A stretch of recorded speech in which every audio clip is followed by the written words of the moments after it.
So I've got a question. I thought you said weight didn't matter on a bicycle, but then you buy a pair of lightweight Milestone wheels. What's the deal with that?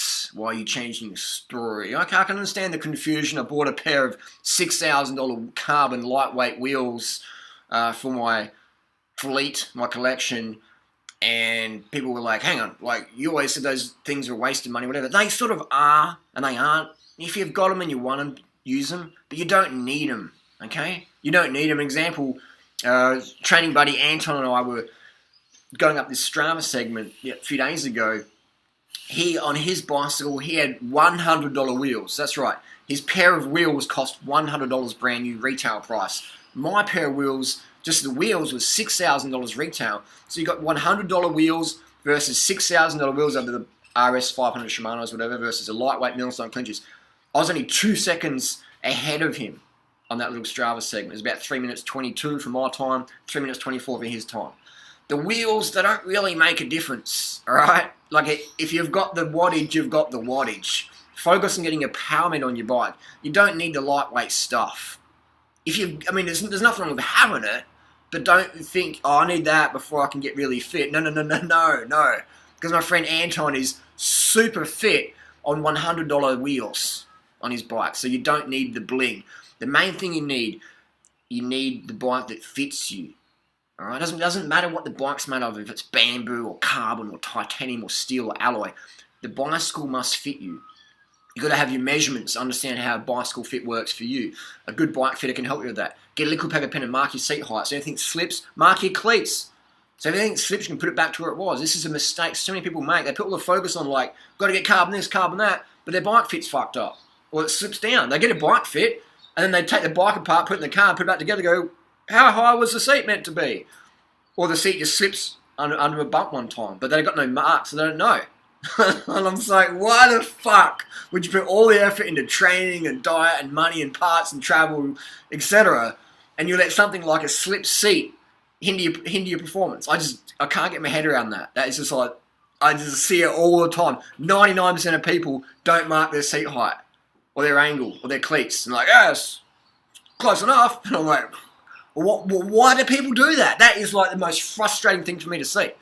So bike fit's the main one. And then the second one would be have the right gear ratios for your style of riding. If you're on the flat, then you can ride whatever gears you want. If you like to go up climbs, then I'd recommend a compact crankset with a 50-34, big ring 50, small ring 34. On the back, I'd recommend a 28, a 30, or a 32. If you like climbing, then you're going to have the same gears as Contador. So put a 32 in the back even. My next cassette purchase will definitely be 32s. People say, oh, you need to build strength. You don't need fucking strength as a cyclist. Have you seen Chris Froome? Chris Froome? Do you think Chris Froome's strong in the gym? Look at his cadence, man. That's not strength. That's blood volume. That's blood. You need blood to ride well. And you need the cadence to be able to let that blood do its best things for your body, for your performance. So once you start grinding like that up a hill, you're losing power because your blood can't pump efficiently. You want 90 cadence, 80 minimum up the climbs when you're going hard. If you're just cruising along, sort of talking like that, that's all right. But if you're trying to perform, you need 80 cadence. Look at the guys on the Tour de France. Look at them. Look at Chris Froome. Look at that new guy, Fabio Aru or whatever. Just cadence. Your blood needs to work. It needs to flow. Cadence lets your blood flow. Just ask Dr. Ferrari. It was the game changer with cadence. So that's what you want. You want bike fit, gear ratios. Third one would be power meter. You need a power meter so you can understand how cadence determines power and vice versa. You need to get a power meter. I've got plenty of videos in that one. So why did I confuse people by getting lightweight bikes and stuff? I've been riding lightweight shit for a long time. In 2003, I had a 7.2, 7.1 kilo Trek OCLV, Dura-Ace, titanium Kiwin pedals, TI skewers, East and EC90 seat posts, blah, blah, blah, the bling, back in 2003. So I've always been a bit of a weight weenie. But it's not essential. What matters is you have gears for your cadence, your bike fits you, and you have a power meter so you can pace yourself in the climb. And they're the three things that will help you climb the best. And fourth, mentality. Doesn't matter how good your bike is, mate. If you don't have the head screwed on and powering, then it's all for naught. So don't think you need a lightweight bling just because I ride it or whatever. It's more for show, really.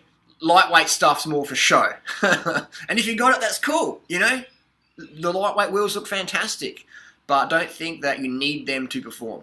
They might help a few seconds in a Grand Tour, Tour de France, whatever, but other than that, stick with what works, wheels that you can service, blah, blah, blah. But if you've got the money, then do what the fuck you want to do with it. There's no worries of that. But understand, bike fit, gear ratios, power meter. They're the three things you need to focus on when it comes to spending money on your bike. You don't need the bling. Seriously, you don't.